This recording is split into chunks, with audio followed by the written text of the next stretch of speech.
Hello साथियों, नमस्कार। मैं हूं बजरंगी लाल और आप देख रहे हैं बजरंगी लाल यूपीपीसीएल यूट्यूब चैनल। इससे पहले की क्लास में हमने 2 चैप्टर इलेक्ट्रीशियन ट्रेड के कर लिए थे। कौन-कौन से चैप्टर थे? तो व्यावसायिक सुरक्षा एवं स्वास्थ्य और दूसरा चैप्टर था हस्त औजार। और आज की जो क्लास है वो प्रारंभिक वैद्युतिकी, इसके अतिरिक्त एक चैप्टर और होगा। तो मैंने आपसे वादा किया था कि इस इन क्लासों के माध्यम से आपको पूरी थ्योरी रिवाइज करा दी जाएगी और उनसे संबंधित कुछ क्वेश्चन भी आपको करा देंगे। चूँकि एग्ज़ाम में समय बहुत कम है, अक्टूबर का टाइम ही हमारे पास है कि नवंबर में कभी भी एग्ज़ाम हो सकता है। तो चलिए, ज़्यादा समय व्यतीत ना करते हुए हम प्रारंभ करते हैं अपनी क्लास को। सबसे पहले थ्योरी पढ़ेंगे, उसके बाद क्वेश्चन करेंगे।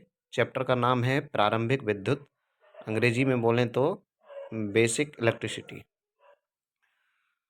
हाँ, तो एक बात और कहनी है आपसे। बात क्या है कि रात में क्लास रिकॉर्ड कर रहे हैं, हो सकता है कुत्तों की आवाज़ बैकग्राउंड में आए आपको, तो उससे परेशान ना होइएगा। चलिए हम शुरू करते हैं। धारा मतलब करंट। आवेश प्रवाह की दर को धारा कहते हैं। कई बार यही प्रश्न डायरेक्ट पूछा जाएगा कि आवेश प्रवाह की दर को क्या कहते हैं। धारा, वोल्टेज, विभवांतर, रेजिस्टेंस, ऐसे करके ऑप्शन दे दिए जाएंगे, तो आपको याद कर लेना है कि आवेश प्रवाह की दर को धारा कहते हैं। धारा का एसआई मात्रक एम्पियर होता है। इसके अतिरिक्त धारा का एक और मात्रक क्या होता है, वो आपको कमेंट करके बताना है। ठीक है, विद्युत धारा का मात्रक क्या होता है? कूलाम प्रति सेकंड भी होता है, कूलाम प्रति सेकंड। इस वाले सूत्र से, क्योंकि Q बराबर आई टी होता है, तो आई बराबर क्या हो जाएगा? Q upon T. इससे निकल के आएगा कूलाम प्रति सेकंड। फिर है आवेश Q तथा धारा I में संबंध निम्नलिखित होता है। कौन सा संबंध होता है? तो ये Q बराबर आई टी, ये आप लिख लेंगे, एक सूत्र भी है। फिर देखो आगे, धारा का मात्रक एम्पियर गुणा सेकंड या कूलाम। ठीक है, धारा का मात्रक एम्पियर सेकंड या कूलाम। किसी चालक में धारा का प्रवाह मुक्त इलेक्ट्रॉनों की संख्या पर निर्भर करता है। यहाँ पर आप थोड़ा सा इसको करेक्ट करेंगे, धारा नहीं, यहाँ पर लिखा होगा किसका मात्रक? आवेश का मात्रक। आवेश, क्योंकि हम आवेश क्यू से प्रदर्शित करते हैं आवेश को। तो ये यहाँ पर मैं दोबारा दिखा दूँ आपको। देखो यहाँ पर लिखा है धारा का मात्रक, जबकि ये यहाँ पर लिखा होना चाहिए आवेश का मात्रक एम्पियर सेकंड या फिर कूलाम। किसी चालक में धारा का प्रवाह किसके कारण होता है? तो मुक्त इलेक्ट्रॉनों की संख्या के कारण होता है और मुक्त इलेक्ट्रॉनों की संख्या पर निर्भर करता है। विद्युत धारा एक प्रकार की अदिश राशि है। विद्युत धारा का अनुमात्रक कूलाम प्रति सेकंड होता है। मैंने प्रारंभ में ही आपको शुरुआत में बताया था।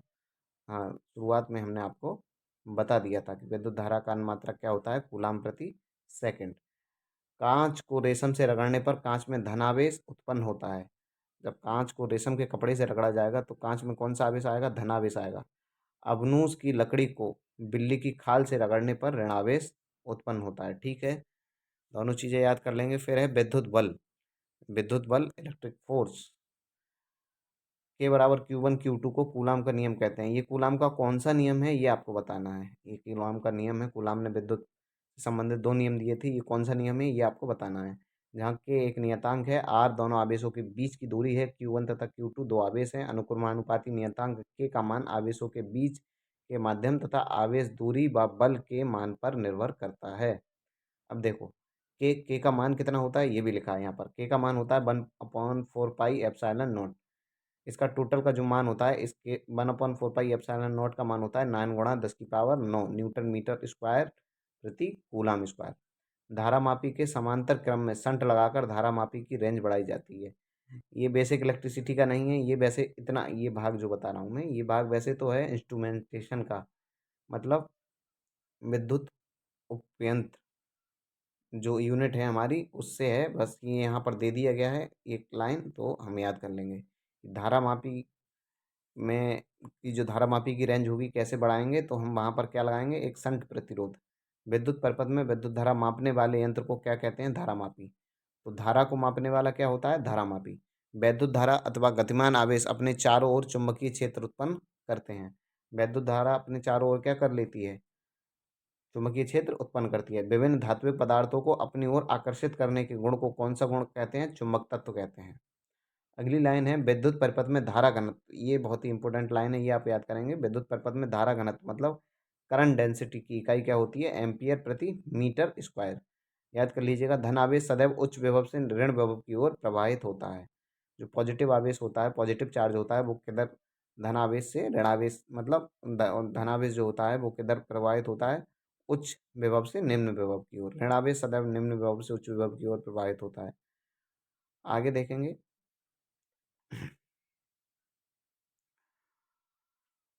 विद्युत धारा का प्रवाह उच्च विभव से निम्न विभव की ओर। तो पूछा जाए विद्युत धारा का प्रवाह प्रवाह किधर से किधर होता है, उच्च विभव से निम्न विभव की ओर।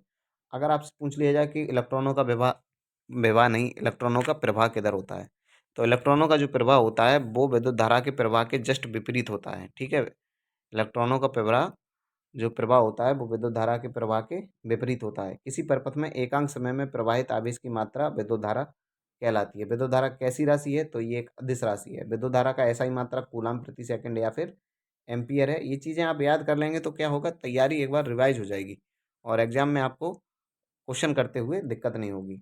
विद्युत धारा धनावेश के चलने की दिशा में या ऋणावेश चलने की विपरीत दिशा में प्रवाहित होती है। ठीक है, अब आया प्रतिरोध, रेजिस्टेंस। किसी पदार्थ का वह गुण जो धारा प्रवाह का विरोध करता है, प्रतिरोध कहलाता है। या फिर इसकी परिभाषा ऐसे भी दे सकते हैं, किसी पदार्थ का वह गुण जो धारा के मार्ग में बाधा उत्पन्न करे, प्रतिरोध कहलाता है। प्रतिरोध भी कैसी राशि है, एक अदिश राशि है। धारा भी एक अदिश राशि है। प्रतिरोध का मात्रक क्या होता है, ओम, जो इस चिन्ह से हम प्रदर्शित करते हैं। प्रतिरोध आर बराबर होता है रो एल बाई ए, जहाँ पर एल क्या है, चालक तार की लंबाई है, जहाँ एल चालक तार की लंबाई है, ए चालक के अनुप्रस्थ काट का क्षेत्रफल है, और रो प्रतिरोधकता है। प्रतिरोधकता का मात्रक क्या होता है, तो प्रतिरोधकता का मात्रक ओम मीटर होता है।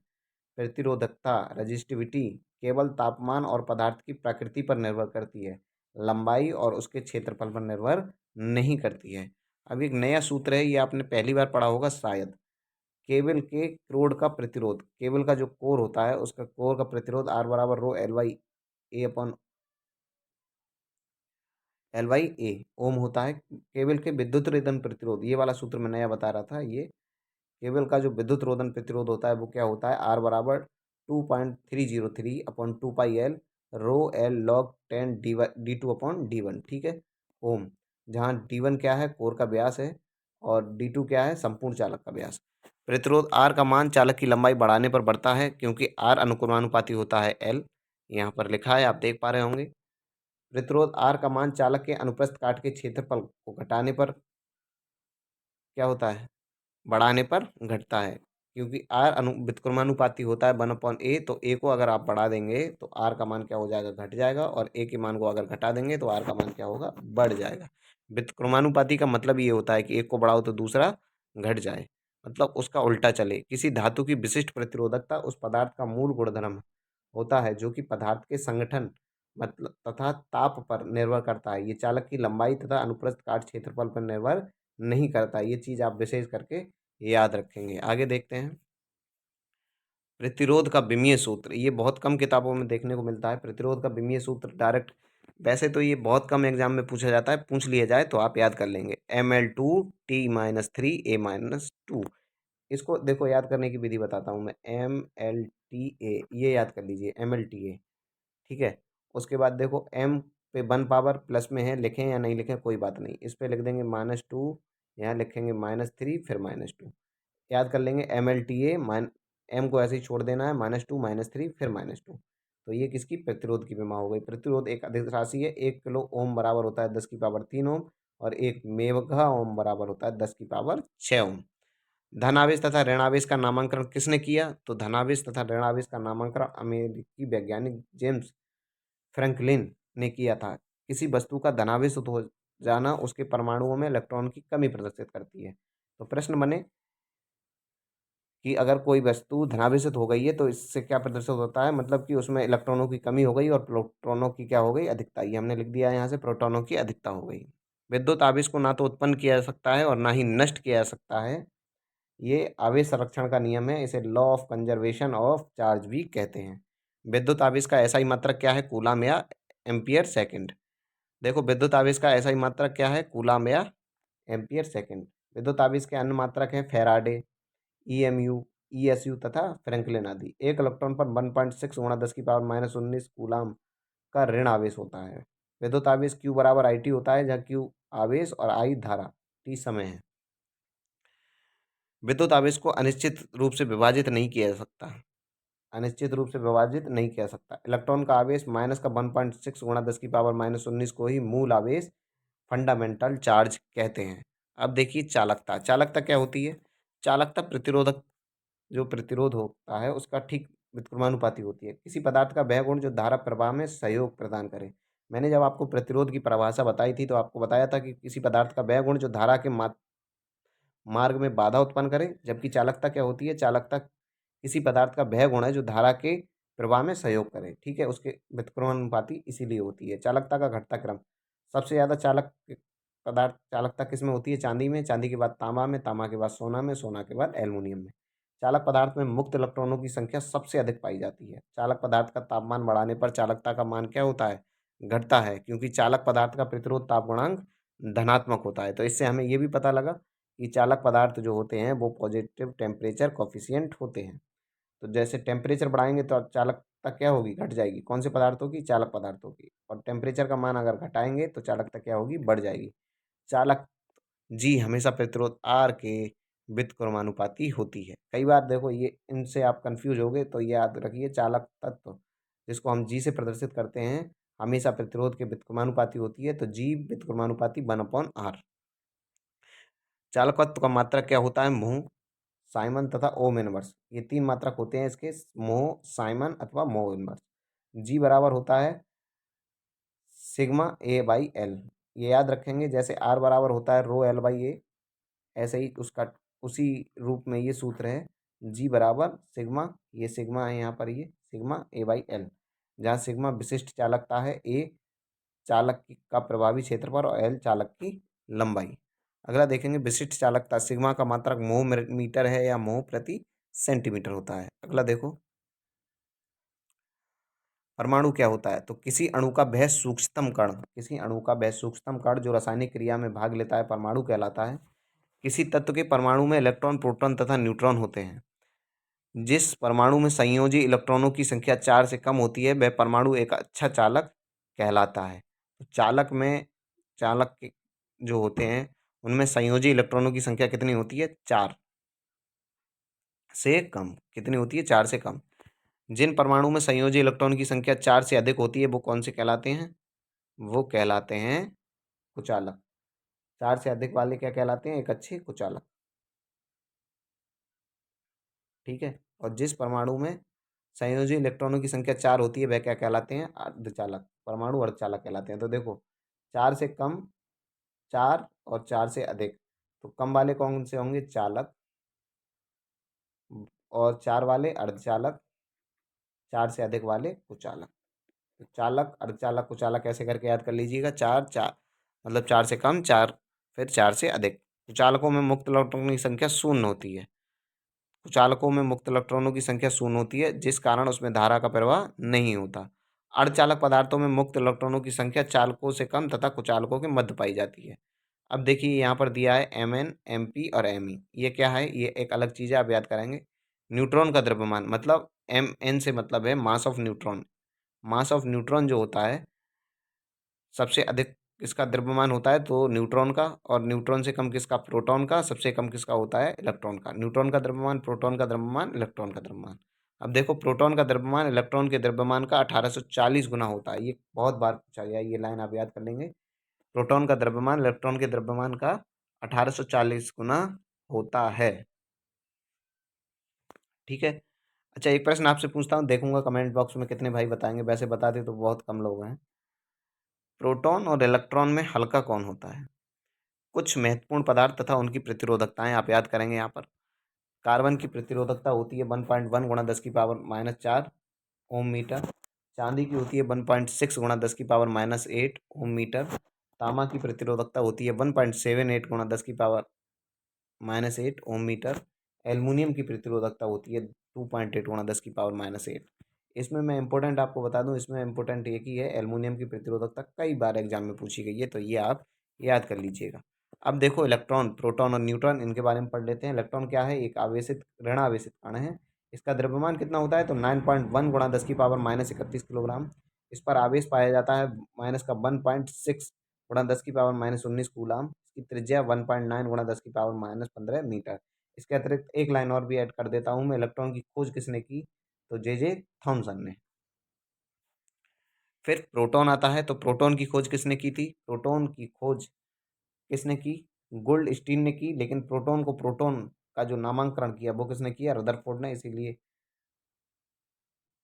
प्रोटॉन का नामकरण रदरफोर्ड ने किया। प्रोटॉन एक धनावेशित कण है, इसका द्रव्यमान होता है 1.672 गुणा 10⁻37 किलोग्राम। न्यूट्रॉन एक उदासीन कण है जिस पर कोई आवेश नहीं होता। अच्छा, प्रोटॉन पर आवेश ठीक इलेक्ट्रॉन के आवेश के बराबर होता है, लेकिन पॉजिटिव होता है, उतना ही होता है, 1.6 गुणा 10⁻19। ठीक है, इसका द्रव्यमान कितना होता है? तो 1.674 गुणा 10⁻27। अब देखो आगे पढ़ेंगे, प्रोटॉन और इलेक्ट्रॉन का आवेश समान होता है। हमने यही लाइन बोली थी, प्रोटॉन और इलेक्ट्रॉन का आवेश समान होता है, केवल चिन्ह अलग अलग होते हैं। प्रोटॉन पे पॉजिटिव होगा और इलेक्ट्रॉन पे नेगेटिव। किसी पदार्थ के विद्युत में हो जाने के गुण को क्या कहते हैं? आवेश कहते हैं। मतलब अगर कोई विद्युत में पदार्थ हो जाता है तो उसको हम क्या कहते हैं? चार्ज हो गया। सजातीय आवेश एक दूसरे को प्रत्याकर्षित करते हैं और विजातीय आवेश एक दूसरे को आकर्षित करते हैं। यही तो कूलाम का प्रथम नियम है। अगला देखेंगे, प्रतिरोध ताप गुणांक। प्रतिरोध ताप गुणांक क्या होता है? Temperature coefficient. किसी पदार्थ का ताप 0 डिग्री से T डिग्री सेंटीग्रेड तक बढ़ाने पर प्रतिरोध में जो परिवर्तन होता है उस पदार्थ का प्रतिरोध ताप गुणांक कहलाता है। प्रतिरोध ताप गुणांक का ऐसा ही मात्रक क्या होता है? ओम प्रति ओम। तो ओम से ओम कट जाएगा तो क्या आया? प्रति डिग्री सेल्सियस। क्या होगा? प्रति डिग्री सेल्सियस। ये लाइन आप ज़्यादा याद कर लीजिएगा, बहुत बार एग्जाम में पूछी गई है। चालक पदार्थ के पास धनात्मक ताप गुणांक होता है। जितने भी चालक पदार्थ होते हैं उनके पास धनात्मक ताप गुणांक होता है। मतलब यदि आप टेम्परेचर बढ़ाएंगे तो उनका रेजिस्टेंस क्या हो जाएगा? बढ़ जाएगा। और टेम्परेचर यदि घटाएंगे तो रेजिस्टेंस भी क्या होगा? घटेगा। कुचालक तथा अर्धचालक दोनों पदार्थों के पास कैसा टेम्परेचर कॉफिशिएंट होता है? तो ऋणात्मक ताप गुणांक होता है। कुचालक तथा अर्धचालक दोनों पदार्थों का ताप बढ़ाने पर उनका प्रतिरोध क्या होगा? घटेगा, क्योंकि व्युत्क्रमानुपाती होता है। अच्छा, मैग्नीन का ताप गुणांक कितना होता है? देखो, मैग्नीन का ताप गुणांक होता है 0.00015 पर डिग्री सेंटीग्रेड। ठीक है। कॉन्स्टेंटन के ताप गुणांक का मान कितना होता है? 0.00020 पर डिग्री सेल्सियस। कापर का ताप गुणांक कितना होता है? 0.004 प्रति डिग्री सेल्सियस। तीनों मान हम याद कर लेंगे डायरेक्ट।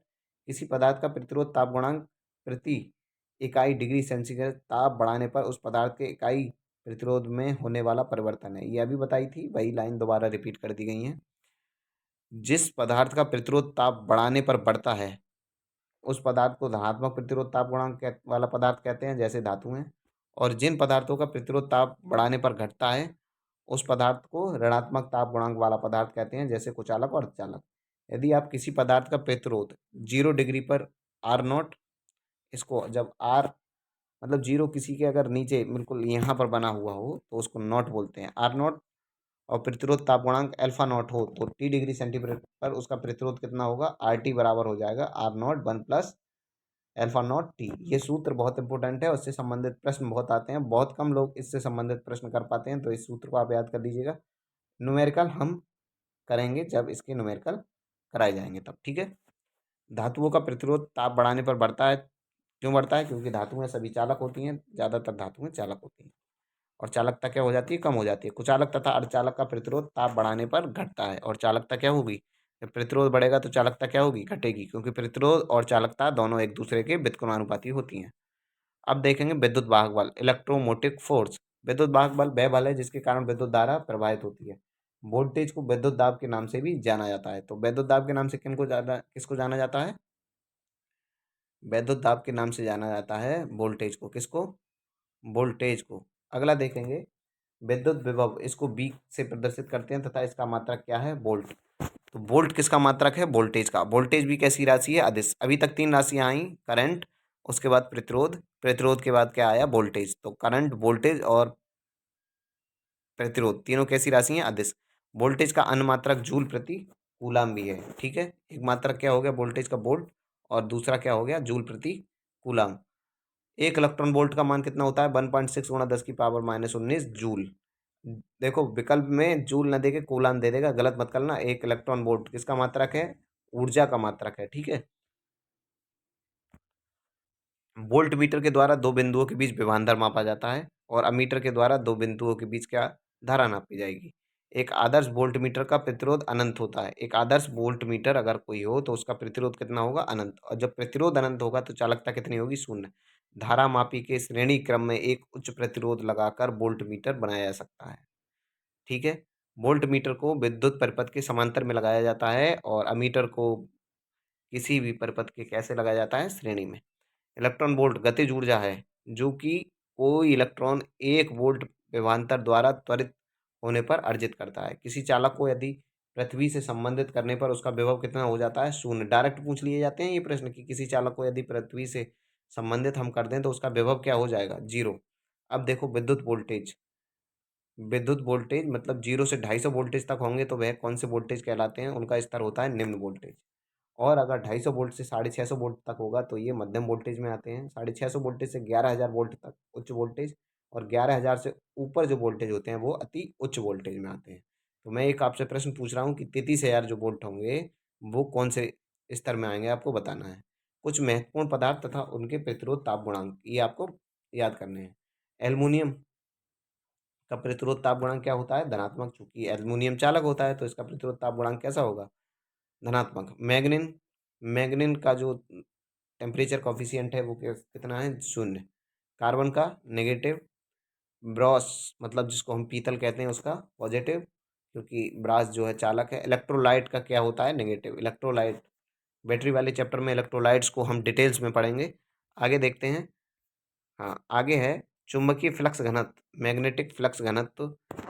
बी का एसआई मात्रक वेबर पर मीटर स्क्वायर होता है या न्यूटन प्रति एम्पियर मीटर अथवा टेस्ला होता है। चुंबक से संबंधित वैसे आप यहाँ पे पढ़ लो, पर याद करना या ना करना मैं आपके ऊपर छोड़ता हूँ, क्योंकि ये चुंबक जब चैप्टर होगा तो ये चीज़ें दोबारा रिपीट होंगी।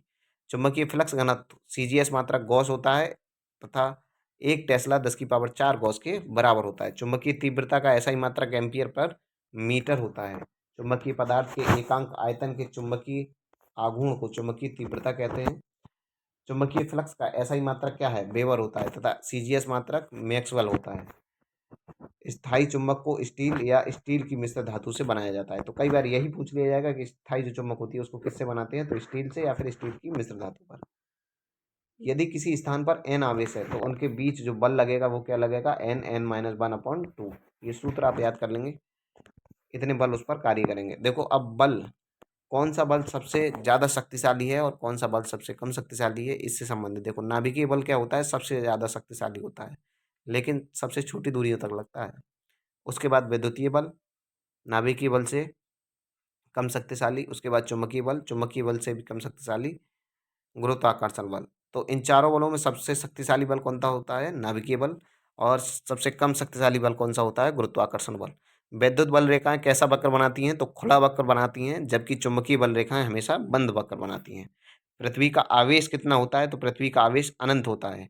एक ऐसा पृष्ठ जिसके प्रत्येक बिंदु पर विभव समान हो उसे समविभव पृष्ठ कहते हैं। ठीक है, अरे हर पृष्ठ पर अगर विभव समान होगा तो वही पृष्ठ क्या कहलाएगा, समविभव पृष्ठ। समविभव पृष्ठ पर किसी आवेश को एक स्थान से दूसरे स्थान तक ले जाने में किया गया कार्य शून्य होता है। समविभव पृष्ठ पर विद्युत बल रेखाएं समविभव पृष्ठ तल की कैसी होती हैं, लंबवत। निर्वात की वैद्युतशीलता, ये वाला प्रश्न 2019 के TG2 एग्जाम में डायरेक्ट पूछा गया था। इसका मान, निर्वात की वैद्युतशीलता एप्सिलॉन नॉट का मान कितना होता है, तो 8.85। इसके आगे एक अक्षर और लिख लीजिएगा, एक डिजिट और, 854 × 10 की पावर 12 फैराड पर मीटर। सभी कुचालक पदार्थों को परावैद्युत कहते हैं। सभी परावैद्युतों के लिए परावैद्युतांक के का मान कितना होता है, 1 से अधिक। परावैद्युत माध्यम की वैद्युतशीलता तथा निर्वात अथवा वायु की वैद्युतशीलता के अनुपात को उस परावैद्युत माध्यम का परावैद्युतांक कहते हैं। ये वाला प्रश्न ही न्यूमेरिकल प्रश्न बनते हैं, इससे संबंधित न्यूमेरिकल प्रश्न मैं आपको कराऊंगा। के बराबर होता है एप्सिलॉन अपॉन एप्सिलॉन नोट। कुछ महत्वपूर्ण पदार्थ तथा उनकी प्रतिरोधकताएं फिर दी गई हैं। देखो चालक पदार्थ की जो प्रतिरोधकता होती है वो कितने के बीच होती है, 10 की पावर -8 से -6, मतलब बहुत कम। अब सेमीकंडक्टर जो अर्धचालक पदार्थ होते हैं उनकी प्रतिरोधकता कितनी होती है, 10 की पावर 0। किसी की भी पावर अगर 0 हो तो उसका मान 1 मान लिया जाता है। तो प्रतिरोधकता 1 से 100 के बीच होती है। ये भी है, देखो 10 की पावर 0 से 10 की पावर 2 तक, तो 10 की पावर 2 का मान कितना हुआ, 100।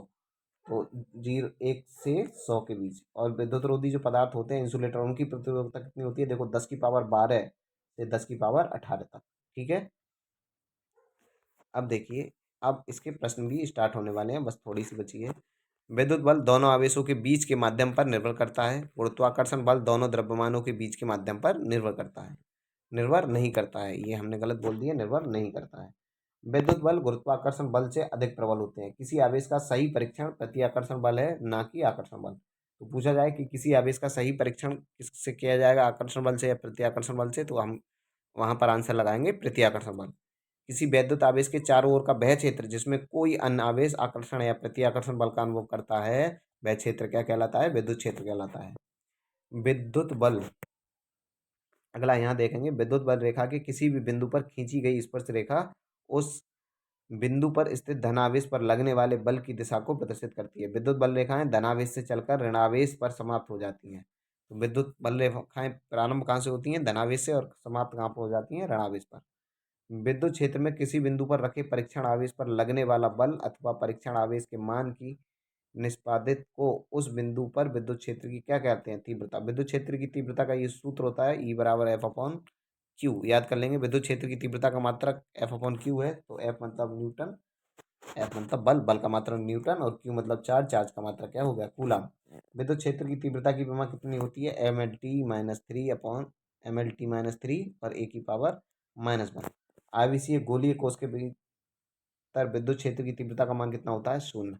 दो आवेशित वस्तुओं के बीच आवेश के प्रवाह की दिशा निर्धारित करने वाली विद्युत राशि को विद्युत विभव कहते हैं। विद्युत विभव का सूत्र ये है, बी बराबर डब्ल्यू अपॉन क्यू। मात्रक क्या होता है? जूल प्रति कूलम। अब देखो, परीक्षा उपयोगी महत्वपूर्ण प्रश्न चालू हो गए हमारे यहाँ से। दिया है चित्र में आई नोट धारा क्या होगी। देखो ये आई नोट धारा है, ठीक है। इसमें सूत्र कौन सा लगेगा? केसीएल लगेगा। केसीएल मतलब किरचॉफ का करंट लॉ। किसी संधि पर आने वाली धाराओं का योग संधि से जाने वाली धाराओं के योग के बराबर होता है। देखो आ कितनी कितनी रही है? 2 एम्पियर आ रही है और 4 एम्पियर आ रही है। और जा कौन कौन सी रही है? एक 10 एम्पियर जा रही है और एक आई नॉट एम्पियर जा रही है। तो जाने वाली धाराओं को एक तरफ जोड़ लो और आने वाली धाराओं को एक तरफ जोड़ लो, फिर आप करो। तो आंसर क्या आएगा? आंसर आएगा विकल्प नंबर सी, 4 एम्पियर। कितना आएगा? 4 एम्पियर। करके आपको बताना है, ठीक है। इतना आपने पढ़ लिया है। देखो वैसे ऐसे भी देख लो, हमने पहले भी बताया कि आने वाली को एक तरफ जोड़ा और जाने वाली को एक तरफ। आने वाली कौन कौन सी थी? आने वाली थी 2 एम्पियर और 4 एम्पियर, तो कितना हो गया? 6 एम्पियर। और जाने वाली थी 10 एम्पियर। यहाँ से आई नॉट का मान जब हम निकालेंगे तो 10 को इधर भेज दिया, 10 माइनस में चला गया, ठीक है। तो ये कितना हुआ? 6। 6 में से जब 10 जाएगा तो कितना बचेगा? -4। तो आई नॉट का मान कितना हो गया? -4। तांबे के तार का प्रतिरोध हमेशा बढ़ता है यदि तापमान घटता है, तापमान बढ़ता है, क्या होगा? देखो तावा क्या है? चालक। और चालक पदार्थों का प्रतिरोध कब बढ़ता है? यदि तापमान का मान क्या कर दिया जाए? बढ़ा दिया जाए, ठीक है। एल लंबाई और 2L लंबाई तथा समान पदार्थ के दो तार क्रमशः ए तथा बी की त्रिज्याएं आर तथा R2 हैं। उनके विशिष्ट प्रतिरोधों का अनुपात। देखो सारी जो यहाँ से यहाँ तक थ्योरी दी है ये सिर्फ कंफ्यूज करने को दी है। विशिष्ट प्रतिरोध जो होता है उनकी लंबाई चौड़ाई इन पर निर्भर करता ही नहीं है, पदार्थ पर निर्भर करता है। इसीलिए इसका अनुपात कितना होगा? 1:1। प्रश्न नंबर 3 का आंसर हो गया 1।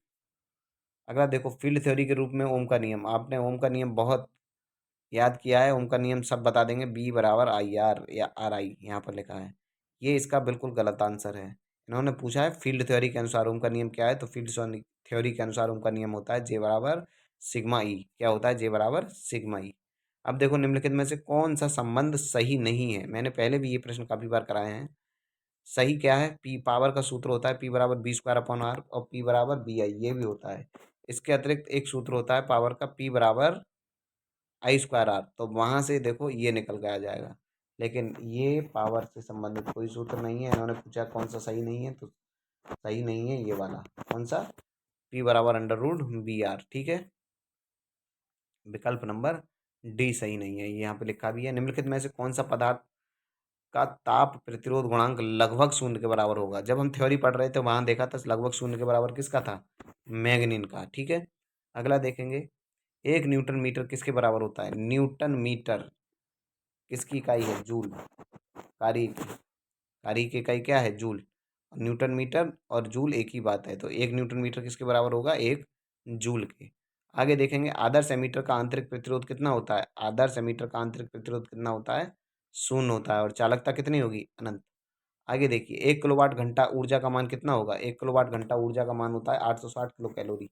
ये सूत्र यूपीपीसीएल के 2018 TG2 में डायरेक्ट, सॉरी 2018 TG2 में भी पूछा गया था, ये 2019 वाले में, और यूपीपीसीएल जेई में भी पूछा गया था, जो फरवरी में एग्जाम हुआ था जिसका।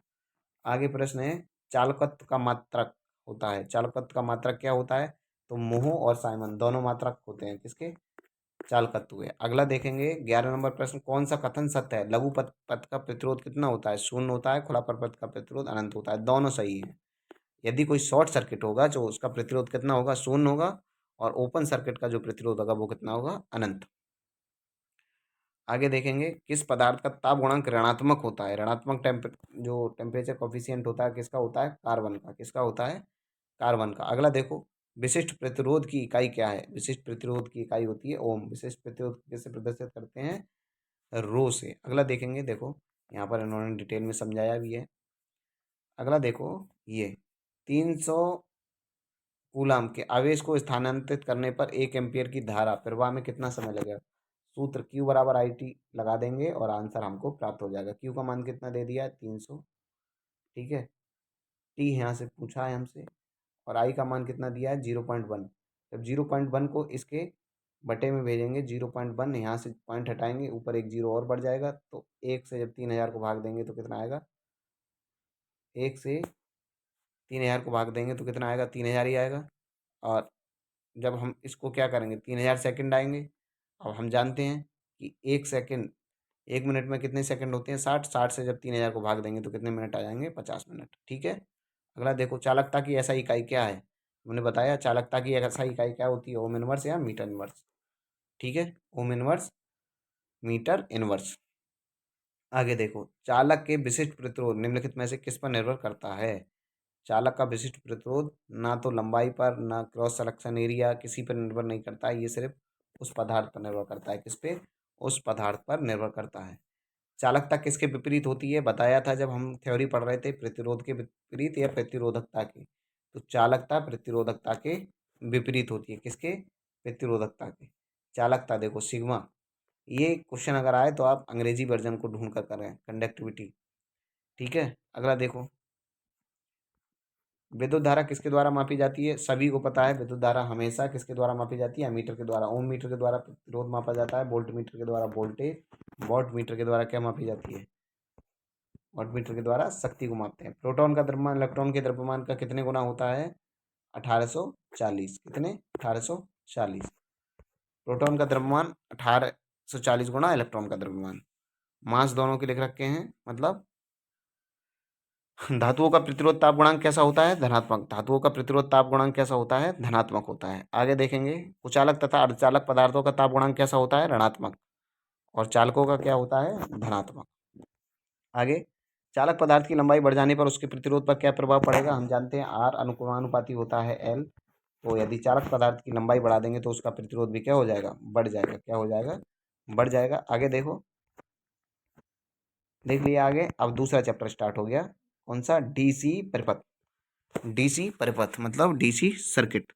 सामान्य परिचय इस चैप्टर का है। ऐसा परिपथ जिसमें किसी पदार्थ या ऊर्जा का प्रवाह या स्थापन होता है वह क्या कहलाता है? परिपथ कहलाता है। ऐसा पथ जिसमें किसी पदार्थ या ऊर्जा का प्रवाह या स्थापन होता है सर्किट कहलाता है। किसी मुक्त व बंद विद्युत परिपथ को पाथ मतलब पास या लूप कहते हैं। वह लूप जो बंद परिपथ में विभाजित न हो मैश कहलाता है। ये सारी चीज़ें आप याद कर लेंगे तो अच्छा है। वैसे ये जेई वालों के लिए ज़्यादा इंपॉर्टेंट है। सभी मैश लूप हो सकते हैं लेकिन सभी लूप मैश नहीं हो सकते। यहाँ से आप पढ़िए, ये पूछा जाएगा कि वे सभी अवयव जो ऊर्जा प्रदान करते हैं कौन से अवयव कहलाते हैं? तो सक्रिय अवयव। और जो अवयव ऊर्जा ग्रहण करते हैं वे कैसे अवयव कहलाते हैं? निष्क्रिय अवयव। सक्रिय अवयव हमेशा ऊर्जा की सप्लाई करते हैं जबकि निष्क्रिय अवयव हमेशा ऊर्जा की खपत करते हैं। सक्रिय अवयव कौन कौन से हैं? तो धारा सोर्स और वोल्टेज सोर्स। और निष्क्रिय अवयव कौन कौन से हैं? प्रतिरोध, प्रेरक, संधारित्र मतलब आरएलसी तीनों।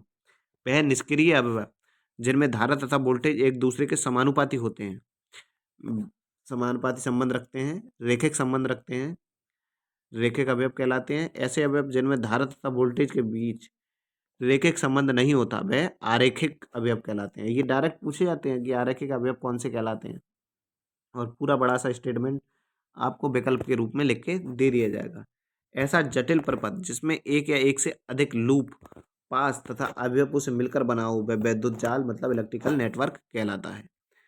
ऐसा बिंदु जहाँ पर दो या दो से अधिक शाखाएं मिलें उसको क्या कहते हैं? नोड कहेंगे। ऐसा बिंदु जहाँ तीन या तीन से अधिक शाखा या अवयव मिले उसको क्या कहेंगे? संधि। नोड, सभी जंक्शन नोड हो सकते हैं लेकिन सभी नोड जंक्शन नहीं हो सकते। शाखाओं की संख्या ज्ञात करने के लिए सूत्र होता है node minus one plus loop, b बराबर n minus one plus l. मुख्यतः जो स्रोत होते हैं वो दो प्रकार के होते हैं, करंट सोर्स और वोल्टेज सोर्स। देखो करंट सोर्स वह स्रोत जो परिपथ को स्रोत के रूप में धारा प्रदान करे तो वह करंट सोर्स कहलाएगा, और जो वोल्टेज प्रदान करेगा वह वोल्टेज सोर्स कहलाएगा। आदर्श धारा स्रोत का आंतरिक प्रतिरोध कितना होता है? अनंत होता है। जबकि आदर्श अमीटर का कितना था? आदर्श अमीटर का आंतरिक प्रतिरोध कितना था? 0।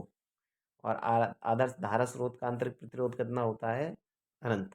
तो चालकता कितनी होगी? 0। व्यवहारिक धारा स्रोत के आंतरिक प्रतिरोध का मान कितना होगा? अधिकतम। वह स्रोत जो परिपथ को स्रोत के रूप में वोल्टेज प्रदान करता है वह क्या कहलाता है? वोल्टेज सोर्स कहलाएगा। और आदर्श वोल्टेज सोर्स का आंतरिक प्रतिरोध का मान क्या होगा? 0 होगा। तो चालकता क्या हो जाएगी? अनंत।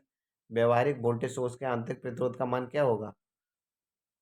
मिनिमम मतलब कम से कम।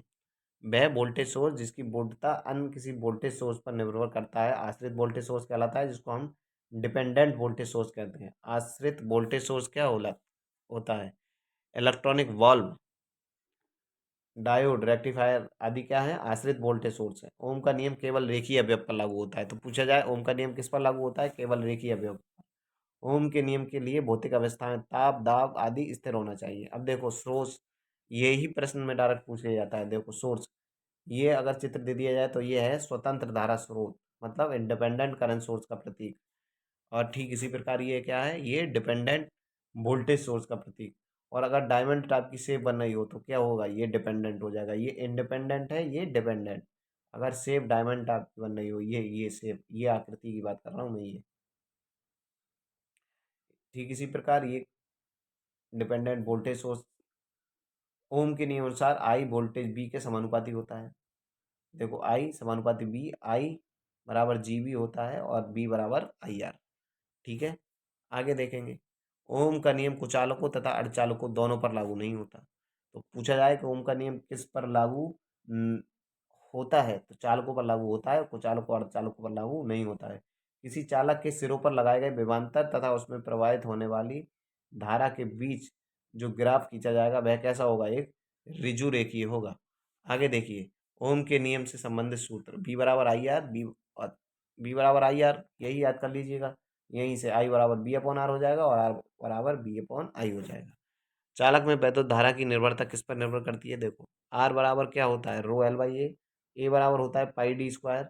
तो आई बराबर देखो, अगर इससे ज़्यादा टफ प्रश्न बनेगा तो इस सूत्र पे बनता है। आई बराबर क्या होता है? Pi b d square upon 4 rho l ampere. ठीक है, ये सूत्र यहाँ से निकल के आया है। कहाँ से? यहाँ से।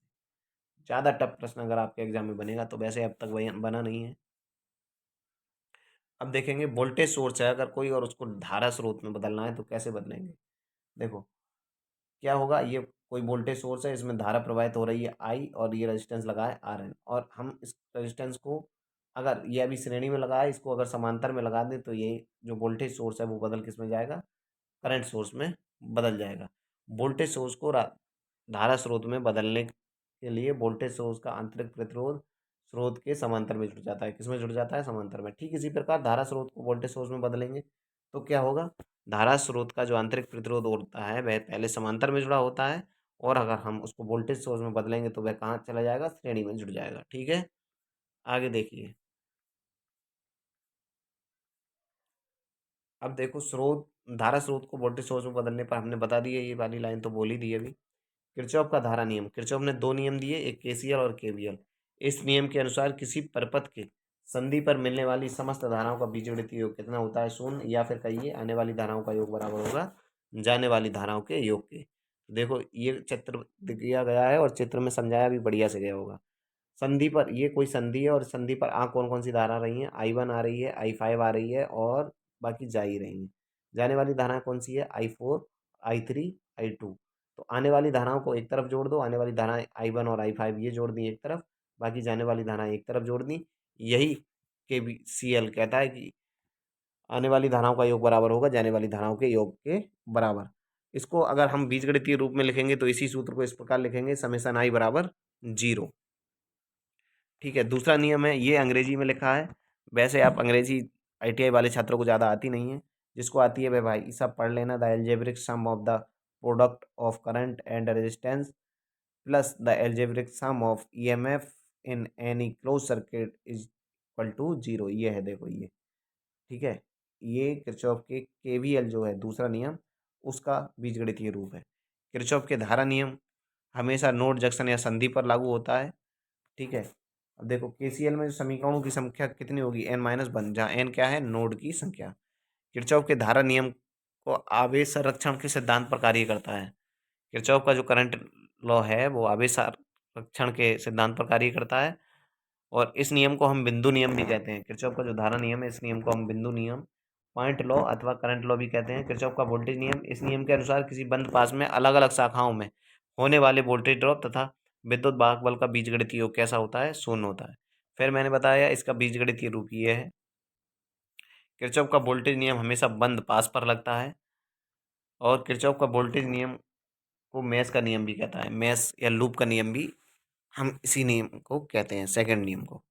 अगला देखिए, किरचॉफ के वोल्टेज का नियम ऊर्जा संरक्षण के सिद्धांत पर आधारित है, जबकि जो करंट नियम था वो किस पर आधारित था, आवेश संरक्षण के सिद्धांत पर। KVL में समीकरणों की संख्या Bn+1 होती है, B-N+1। अब देखो यहाँ पर ये देखेंगे, यहाँ देख लो, समांतर क्रम में संयोजित प्रतिरोधों का तुल्य प्रतिरोध कितना होता है, R इक्विवेलेंट आप सभी जानते हैं, ITI कर रहे हैं, बहुत दिनों से आप पढ़ रहे हैं। तो 1/R इक्विवेलेंट बराबर होगा 1/R1 plus 1/R2 1/R3 dash dash dash 1/R तक। जितने प्रतिरोध संयोजित होंगे उतना हम इसी प्रकार जोड़ते जाएंगे। मानो अगर दो जुड़े हुए हैं तो यहाँ तक रहने देंगे खाली, अगर दो जुड़े हुए हैं तो यहाँ तक रहने देंगे खाली, तीन जुड़े हुए हैं तो 1/R3 फिर उसमें और जोड़ लेंगे। जितने प्रतिरोध जुड़े होंगे वैसे ये सूत्र का मान बढ़ता चला जाएगा। अगर श्रेणी में जुड़े हुए होंगे तो R इक्विवेलेंट बराबर होगा, मतलब R टोटल बराबर होगा R1 प्लस R2 R3, मतलब जितने R जुड़े होंगे। यदि दो प्रतिरोध समांतर में संयोजित हैं तो तुल्य प्रतिरोध कितना होगा, ये सूत्र शॉर्टकट सूत्र है। अगर समांतर में जुड़े हैं तो R इक्विवेलेंट बराबर होता है, ऊपर दोनों की गुणा कर दो और नीचे दोनों प्रतिरोधों के मान को जोड़ दो। यदि दो समान मान के दो प्रतिरोध समांतर में जुड़े हैं, देखो ये है, यदि दो समान मान के प्रतिरोध समांतर में जुड़े हैं तो उनके बीच तुल्य प्रतिरोध का मान एक प्रतिरोध के मान का आधा होगा। जैसे देखो ये है, यहाँ पर दो समान मान के प्रतिरोध हैं, ये भी 50 ओम का है, ये भी 50 ओम का है। तो इन्होंने कहा कि इसका तुल्य प्रतिरोध कितना लगेगा, किसी भी एक प्रतिरोध का मान लो 50 और उसका आधा कर दो, कितना, 2 से भाग कर दो, मतलब आधा कर देना। तो कितना आएगा, टोटल प्रतिरोध 25 आएगा। ये इस सूत्र को लगा के आप देख लो, यही वाला सूत्र मैं आपको लगा के दिखाता हूँ। देखो दोनों के मान कितने हैं, 50-50, तो 50 गुणा 50 आप करो और नीचे 50 प्लस 50 कितना हो गया, 100। अब भाग दे के देख लो, जीरो से ये जीरो कट गया, इस जीरो से ये जीरो कट गया, 5×5 = 25, तो कितना आया, 25। 25 ही पहले था, हमने पहले बताया। अब देखो समांतर क्रम में लगे लैंपों का तुल्य वाट कितना होगा। अगर कोई लैंप समांतर क्रम में लगे हैं तो उनका जो वाट वॉट होगा वो कितना होगा, तुल्य W1 W2। टोटल वोल्टेज क्या होगा, डायरेक्ट अगर हम उस वॉट को जोड़ देंगे तो टोटल वॉट निकल आएगा, क्योंकि P व्युत्क्रमानुपाती होती है 1/R के। श्रेणी क्रम में लगे लैंपों का तुल्य वाट कितना निकलेगा, 1/W इक्विवेलेंट बराबर होता है बल्ब/W1 प्लस जितने बल्ब जुड़े हों वो सभी। मापन की दृष्टि से प्रतिरोधों को निम्न 3 भागों में बांटा गया है। देखो प्रतिरोध भी 3 भागों में मापने की दृष्टि से बांटा गया है, एक निम्न प्रतिरोध, एक मध्यम प्रतिरोध और उच्च प्रतिरोध। निम्न प्रतिरोध कौन सा होता है, जिसका मान 1 ओम से कम होता है। ठीक है, इसको मापते किससे हैं, तो निम्न प्रतिरोध को हम मापते हैं इन 4 विधियों से। कौन कौन सी विधियाँ है, वोल्ट अमीटर विधि, वोल्टमीटर अमीटर विधि, DC विभव मापी विधि, केल्विन डबल ब्रिज और ओम मीटर विधि। मध्यम प्रतिरोध जो जिसका मान 1 ओम से 100 किलो ओम के बीच होता है, इसको मापते हैं वोल्टमीटर अमीटर विधि से, व्हीटस्टोन विधि से और प्रतिस्थापन विधि से। ठीक है, अगला है उच्च प्रतिरोध। उच्च प्रतिरोध मापने के लिए किसका प्रयोग करते हैं, उच्च प्रतिरोध होता कितना है, 100 किलो ओम या इससे ऊपर। उच्च प्रतिरोध मापने के लिए हम आवेश हानि विधि माप का प्रयोग करते हैं, मेगर का प्रयोग करते हैं। सर्वाधिक प्रयोग में ली जाने वाली विधि है मेगर। प्राइस की गार्डर विधि, ये भी उच्च प्रतिरोध मापने में काम आती है। समांतर क्रम में जो चालकता होगी वो क्या होगी, जुड़ जाएगी। श्रेणी क्रम में चालकता कैसे जुड़ेगी, तो 1/G1, मतलब जैसे हम समांतर में प्रतिरोध जोड़ रहे थे वैसे श्रेणी में चालकता जुड़ेगी। अब देखो प्रतिरोध भी दो प्रकार के होते हैं, कौन कौन से, एक स्थिर प्रतिरोध होते हैं, एक परिवर्ती प्रतिरोध होते हैं। फिर स्थिर प्रतिरोध दो प्रकार के होते हैं, कार्बन प्रतिरोध और वायर प्रतिरोध। कार्बन प्रतिरोध, फिर तीन प्रकार के प्रतिरोध होते हैं, माइल्ड कार्बन प्रतिरोध, कार्बन फिल्म प्रतिरोध का, और धातु फिल्म प्रतिरोध। इतना डिटेल में अभी तक तो पूछा नहीं गया है, पूछ लिया जाए तो कुछ कह नहीं सकते, इसीलिए आप देख लेंगे। फिर धातु फिल्म प्रतिरोध चार प्रकार के होते हैं, निकेल फिल्म, नाइक्रोम फिल्म, मोटी फिल्म और धातु ऑक्साइड फिल्म प्रतिरोध। ये फिल्म सिनेमा वाली फिल्म नहीं है, ये फिल्म मतलब होती है एक प्रकार की परत चढ़ी होगी। बीट बीट स्टोन ब्रिज, कई बार एग्जाम में क्या होता है, चित्र ही बना के दे दिया जाता है, पूछा जाता है कि ये किसका चित्र है, तो ये क्या है, बीट स्टोन ब्रिज। ध्यान से देख लीजिएगा। जब बीट स्टोन ब्रिज संतुलन की स्थिति में होगा तो पी क्यू बराबर होगा आर एस के। ये थोड़ा देख लेते हैं यहाँ पर, मतलब अगर ये संतुलन की अवस्था में होगा तो आमने सामने की जो भुजाएं होंगी उनका प्रतिरोध की गुणा, हम दोनों आमने सामने के प्रतिरोध की गुणा के बराबर होगा। मतलब देखो पी और क्यू आमने सामने की भुजाएं हैं और उनका प्रतिरोध है, तो पी क्यू बराबर होगा आर एस के। इस स्थिति में इसमें जी में कोई भी धारा प्रवाहित नहीं होगी। संतुलन की दशा में गैल्वेनोमीटर जो जी लगा हुआ है बीच में, उसमें धारा का मान कितना होगा, 0। आगे देखो, संतुलन की दशा में सेतु के आमने सामने की भुजाओं का गुणनफल क्या होता है, बराबर होता है, अगर ये संतुलन की स्थिति में होगा तब। अब देखो voltage division rule. Voltage division rule हमेशा श्रेणी परिपथ में लगता है, क्योंकि श्रेणी में वोल्टेज अलग अलग होता है। तो वोल्टेज डिवीजन रूल में के लिए आप क्या करेंगे, जैसे अगर बी वन का मान निकालना है तो इसका टोटल बी ले लिया, और जिसमें हमें मान निकालना है उसका रेजिस्टेंस, नीचे सभी रेजिस्टेंस को जोड़ दो, तो इस प्रतिरोध में जितना वोल्टेज था उसका मान निकल के आ जाएगा। ठीक है, वोल्टेज विभाजन नियम हमेशा किस में लागू होता है, श्रेणी परिपथ में। प्रश्न पूछा जाएगा एग्जाम में कि वोल्टेज डिवीजन रूल जो होता है किस में प्रयोग किया जाता है, तो श्रेणी परिपथ में। इसी प्रकार करंट डिवीजन रूल जो होता है वो समांतर परिपथों में, क्योंकि समांतर में धारा अलग अलग होती है। देखो दो ये प्रतिरोध हैं और में अलग अलग दोनों में धारा पूछी जा रही, तो क्या करेंगे, I1 हमें निकालनी है, तो पहले तो इसकी टोटल आई का मान रखेंगे और जिसमें पूछा गया है उसके विपरीत दूसरा प्रतिरोध ले लो और नीचे दोनों का सम कर दो। ठीक है, धारा विभाजन नियम समांतर परिपथ में लागू होता है। यहाँ पर लिखा है, किसी विद्युत नेटवर्क को हल करते समय वोल्टेज स्रोत को लघुपतित मतलब शॉर्ट किया जाता है तथा धारा स्रोत को क्या करा जाता है, ओपन किया जाता है।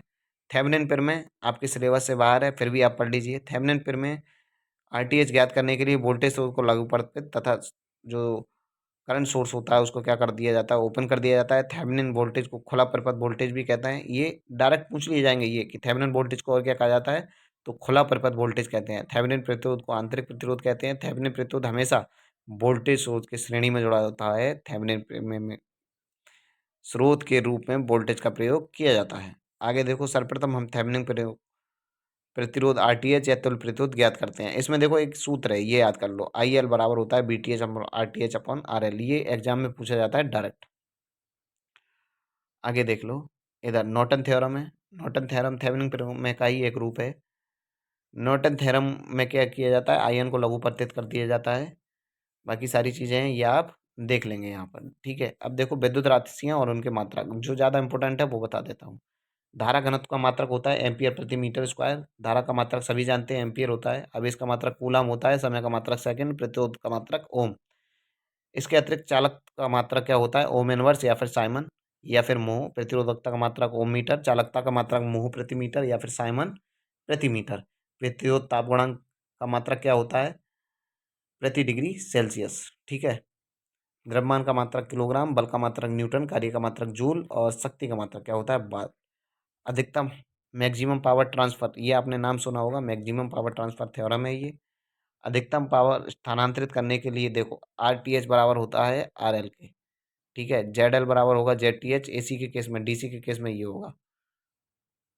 अधिकतम शक्ति स्थानांतरण के लिए प्रमेय जो है उसमें ये देखो, b T H upon four r T h, b T h का square upon four r T h. P maximum बराबर क्या होगा, बी टी एच का square upon four r l. अधिकतम शक्ति हस्तांतरण की दक्षता 50% होती है। ये लाइन आप याद कर लीजिएगा बस। बाकी ये सूत्र आप याद करें या ना करें तब भी चलेगा, लेकिन ये लाइन जरूर याद कर लीजिएगा। अब आती है प्रतिरोधों की कलर कोडिंग। प्रतिरोध, अगर 4 बैंड का प्रतिरोध है, पहला बैंड क्या दर्शाएगा, देखो पहला बैंड दर्शाएगा फर्स्ट डिजिट, देखो टेंस बैंड, सेकंड बैंड क्या दर्शाएगा यूनिट बैंड, और तीसरा मल्टीप्लायर, और चौथा जो बैंड होगा वो दर्शाएगा टोलरेंस। तो देखो कलर कोड के लिए ये सारणी बनी हुई है, सबको याद होगी। BB Roy great patent having very good bye, ठीक है। ब्लैक कलर की जो टोलरेंस होती है 2% होती है, ब्राउन की 1% होती है, ये तीनों याद कर लेंगे। गोल्ड के लिए 5%, सिल्वर के लिए 10%, चांदी के लिए और कोई भी कलर नहीं है तो उसके लिए 20%। आगे देखो, हाँ अब हमारे प्रश्न चालू हो जाते हैं। न्यूमेरिकल भी इसमें खूब दिए हैं। देखो इन्होंने पूछा है 2 ओम प्रतिरोध से बहने वाली धारा का मान। ये 2 ओम का प्रतिरोध है, इसमें धारा कितनी प्रवाहित होगी ये आपको बताना है। देखो उक्त क्षेत्र में 2 ओम में प्रवाहित होने वाली धारा 5 एम्पियर होगी, क्योंकि जब किसी विद्युत परिपथ में वोल्टेज तथा करंट सोर्स एक साथ कार्य कर रहे हो तो परिपथ में बहने वाली धारा का मान धारा के स्रोत का मान लिया जाता है, चाहे परिपथ में कितने भी वोल्ट का स्रोत जुड़े हों। ठीक है। अब देखो निम्नलिखित परिपथ में आर का मान, इस वाले आर का मान पूछा है। देखो आर का मान ज्ञात करने के लिए कैसे ज्ञात करेंगे, यहाँ पर ये सॉल्यूशन दिया है। कुछ आप भी तो करिए, सारी चीज़ें मैं ही बता दूंगा क्या। निम्नलिखित में बी ए बी का मान ज्ञात कीजिए। बी ए बी, ये बी ए बी इन दोनों के बीच में वोल्टेज देख लीजिएगा, सॉल्यूशन यहाँ पर दिया है, आपको बताना है। निम्न चित्र में एक बड़े हिस्सा है जो वोल्टेज में बी ए बी होगा, यहाँ पर भी वोल्टेज बी ए बी पूछा गया है। 5 ओम का जो रेजिस्टेंस है उसके बीच में वोल्टेज डिफरेंस कितना है ये आपको बताना है।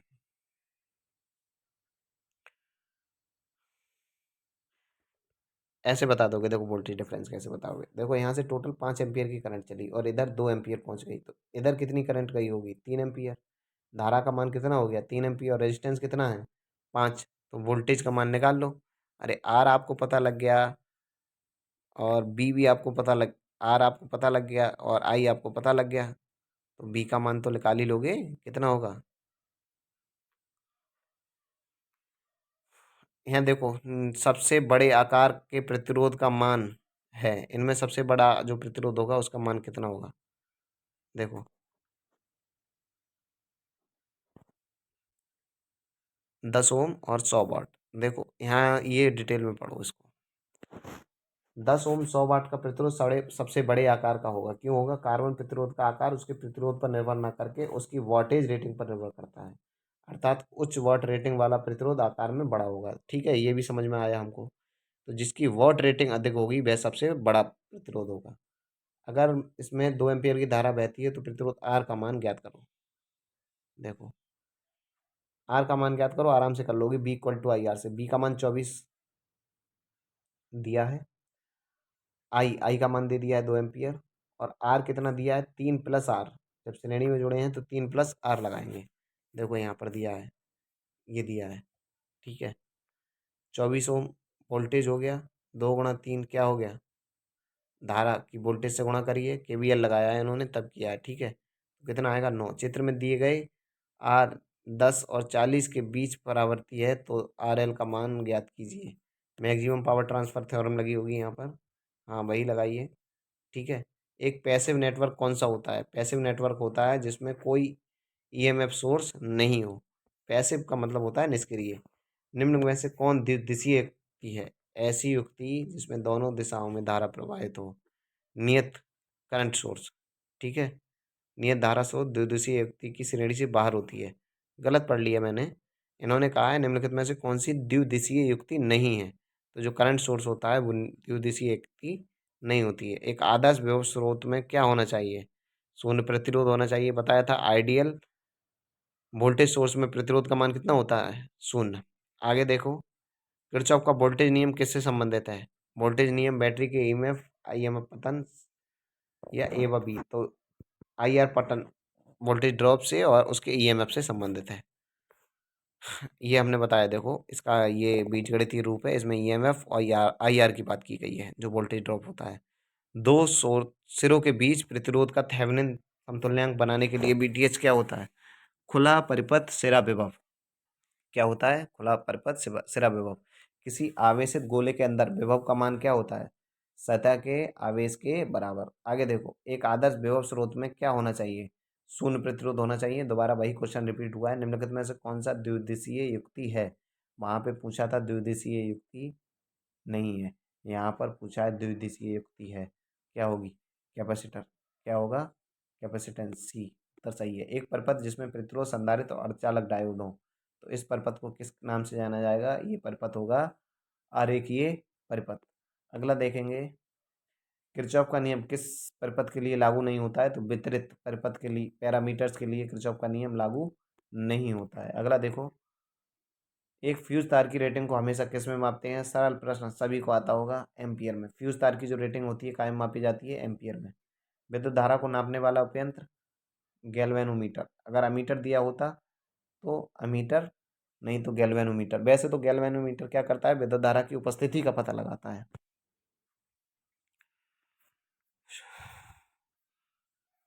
आगे देखो, अध्यारोपण का प्रमेय का प्रयोग किस परिपथ में होता है? तो ऐसे परिपथ में, रेखीय परिपथ में अध्यारोपण का जो प्रमेय होता है उसका प्रयोग किया जाता है। केसीएल के अनुसार एक संधि को छोड़ने वाली समस्त धाराओं का बीजगणितीय योग क्या होता है? शून्य होता है। हमेशा क्या होता है? शून्य होता है। हाँ, किसी संधि पर मिलने वाली धाराओं का बीजगणितीय योग शून्य होगा, और जाने वाली पूछा है तो संधि में प्रवेश करने वाली धाराओं के योग के बराबर होगा।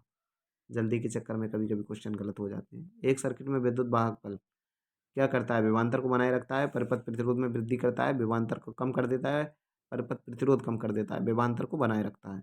अगला देखो, निम्नलिखित में से कौन सक्रिय अवयव है? तो सक्रिय अवयव देखो, आर एल सी तीनों कैसे हैं? निष्क्रिय अवयव हैं। ये आर हो गया, ये एल हो गया और ये सी, और यहाँ पर वोल्टेज क्या है? सक्रिय अवयव है। आर एल सी कैसे हैं? निष्क्रिय अवयव हैं। अगर मैंने सक्रिय बोल दिया हो तो जल्दी के चक्कर में, ऐसा बिंदु जहाँ पर दो या दो से अधिक शाखाएं मिलती हैं उसको क्या कहते हैं? नोड कहते हैं। जब हम चैप्टर की थ्योरी स्टार्ट कर रहे थे तब हमने पढ़ा था। आदर्श धारा स्रोत के आंतरिक प्रतिरोध का मान कितना होता है? अनंत होता है। और चालकता कितनी होती है? शून्य। व्यवहारिक धारा स्रोत के आंतरिक प्रतिरोध का मान कितना होगा? अधिकतम होगा। अगला देखिए, ओम का नियम लागू होता है, किस पर लागू होता है? तो केवल चालकों पर लागू होता है, अर्धचालक और कुचालकों पर लागू नहीं होता है। कौन सा विकल्प ओम के नियम के लिए सत्य है? तो आई अनुकूलानुपाती क्या होता है? बी। अगला देखेंगे, ओम के नियम के अनुसार बी और आई के बीच कैसा ग्राफ बनता है? तो याद कर लीजिए, बहुत बार एग्जाम में पूछा गया है, ऋजु रेखीय। कैसा? ऋजु रेखीय। अगला देखो, ये है आदर्श वोल्टेज स्रोत का आंतरिक प्रतिरोध का मान कितना होता है? शून्य होता है। निम्नलिखित में से कौन आश्रित वोल्टेज स्रोत है? तो वोल्टेज स्रोत ये तीनों क्या है? आश्रित वोल्टेज स्रोत हैं। ओम के नियम से क्या स्थिर होना चाहिए? तो भौतिक अवस्था है, ताप और दाब दोनों स्थिर होना चाहिए। अगला है, निम्नलिखित में से कौन सा विकल्प वोल्टेज के संबंध में सही नहीं है? वोल्टेज के संबंध में देखो, वोल्टेज के इतने सूत्र होते हैं, बी बराबर आई आर, बी बराबर क्यू अपन सी और बी बराबर अंडर रूट पी आर। इसमें पूछा सही नहीं है, तो बी बराबर आई स्क्वायर आर कभी नहीं होता है। कौन सा प्रतीक स्वतंत्र धारा स्रोत का है? देखो, डायमंड वाले तो दोनों डिपेंडेंट के होंगे, ये वोल्टेज स्रोत का है, ये क्या है? स्वतंत्र धारा स्रोत। बी विकल्प सही होगा। अगला देख लो, अगला है, ऐसा बिंदु जहाँ पर तीन या तीन से अधिक शाखा अवयव मिले उसको क्या कहेंगे? जंक्शन कहेंगे। अगला है, निम्नलिखित में से विशिष्ट प्रतिरोध का सही सूत्र बताओ। देखो, विशिष्ट प्रतिरोध का सही सूत्र, तो इसमें आर एल ए वाले जो लगा के आएंगे वो सब गलत करके आएंगे। आर बराबर होता है रो एल बाई ए। यहाँ पर हमसे मान पूछा गया है रो का, रो ही तो होता है विशिष्ट प्रतिरोध। तो आर ए, ये ए इसके गुणा में चला जाएगा और एल अपॉन बटे में, तो विकल्प नंबर बी इसका सही आंसर हो गया। वोल्टेज सोर्स का आंतरिक प्रतिरोध कैसे जुड़ा होता है? हमने बताया था, वोल्टेज सोर्स का जो आंतरिक प्रतिरोध होता है कैसे जुड़ा होता है? श्रेणी क्रम में। कैसे जुड़ा होता है? श्रेणी क्रम में। वोल्टेज सोर्स से धारा स्रोत में परिवर्तन करने के बाद आंतरिक प्रतिरोध काय में जुड़ जाता है? किसमें जुड़ जाता है? समांतर क्रम में। किसमें जुड़ जाता है? समांतर क्रम में। किरचॉफ के धारा नियम किस सिद्धांत पर आधारित है? हमने बताया, आवेश संरक्षण के सिद्धांत पर, ना कि आवेग। आवेश संरक्षण के सिद्धांत पर। और वोल्टेज नियम किसके संरक्षण पर आधारित है? ऊर्जा संरक्षण के नियम पर। आगे आगे देखेंगे, ऊर्जा को द्रव्यमान में बदलने का सूत्र। अरे ये आइंस्टीन की द्रव्यमान ऊर्जा समीकरण है, ई बराबर एम सी स्क्वायर। गलत मत कर देना, देखो ज़्यादातर बच्चे ये वाला लगा के आएंगे, ई बराबर एम स्क्वायर सी, जबकि सही क्या है? ई बराबर एम सी स्क्वायर। आगे देखो, किस नियम को संधि का नियम कहते हैं? तो संधि का नियम कहते हैं केसीएल को, और केवीएल को किसका नियम कहते हैं? लूप का नियम। किरचॉफ के वोल्टेज नियम को और किस नाम से जाना जाता है? लूप का नियम और मेश का नियम और बंद पास का नियम, तीनों नियमों के नाम से जाना जाता है, इनमें से सभी। अगला देखेंगे, देखो केवीएल के लिए कौन सा विकल्प सही है। केवीएल का जो गणितीय रूप था वो हमने देखा क्या था, summation I R plus summation E M F बराबर क्या होता है? 0। केसीएल के लिए कौन सा विकल्प सही है? तो समेसन आई मतलब बी विकल्प सही है। केसीएल में समीकरणों की संख्या कितनी होती है? बताया था n-1 होती है। केवीएल के लिए समीकरणों की संख्या क्या होती है? b-n-1। अगला देखो, यदि 4 आर ओम के प्रतिरोध समांतर में संयोजित हैं तो इनके बीच तुल्य प्रतिरोध का मान कितना होगा? इनका मान आर के मान पर निर्भर करेगा। सही बात है, आर के मान पर निर्भर करेगा। अगला देखो,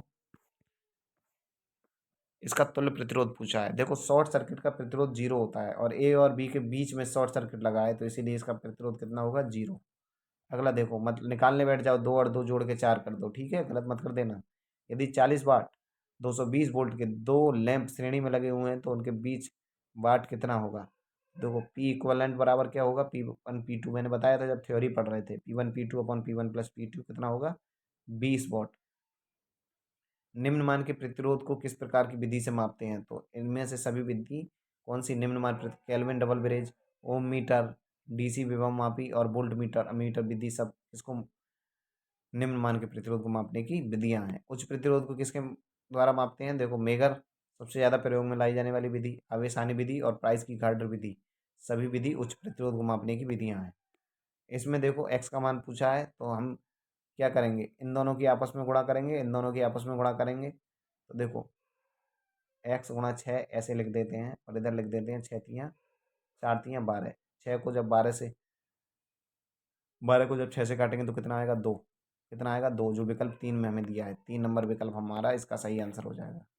अगला दिया है, देखो संतुलन की स्थिति में 2 निकल आया। धारा विभाजक नियम किस परिपथ में लागू होता है? तो धारा विभाजक नियम हमेशा समांतर परिपथ में लगेगा, क्योंकि श्रेणी परिपथ में तो धारा सेम होती है।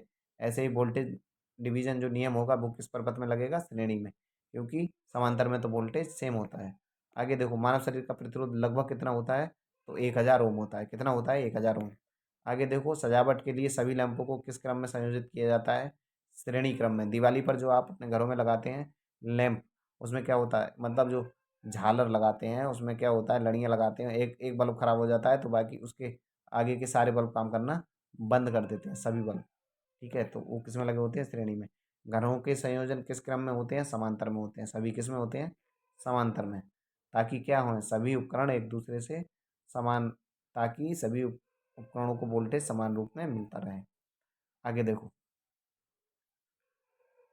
सभी घरेलू संयोजन समांतर में किए जाते हैं। क्यों किए जाते हैं? ताकि सभी उपकरण एक दूसरे से स्वतंत्र रहें। अगला देखो, अधिकतम शक्ति हस्तांतरण प्रमेय की दक्षता कितनी होती है? 50%। जब हम थ्योरी पढ़ रहे थे तो हमने देखा अधिकतम शक्ति हस्तांतरण की शर्तें क्या होती हैं? लोड का जो रेजिस्टेंस हो आरटीएच के बराबर हो। आगे देखेंगे, प्रतिरोध पर दिए गए रंग में तीसरा रंग क्या प्रदर्शित करता है? तो मल्टीप्लायर प्रदर्शित करता है तीसरा रंग। ठीक है, अगला देखो, प्रतिरोध के ऊपर प्रदर्शित चौथी पट्टी क्या दर्शाएगी? टोलरेंस दर्शाएगी, सहनशीलता। तो आज की क्लास इतनी ही थी। क्लास की स्पीड थोड़ी ज़्यादा रही क्योंकि मेरा उद्देश्य था कि दोनों चैप्टर आपको करा देने हैं। अगर आपको नहीं समझ में आई, थोड़ी हल्की स्पीड करके देख लें। यूट्यूब पर ये सुविधा भी आपको दी गई है। बाकी अगर क्लास पसंद आई हो तो कमेंट बॉक्स में कमेंट करके ज़रूर बताइए। आपके कितने आंसर सही हुए ये भी कमेंट करके बताना। क्लास कैसी लगी ये ज़रूर बताना।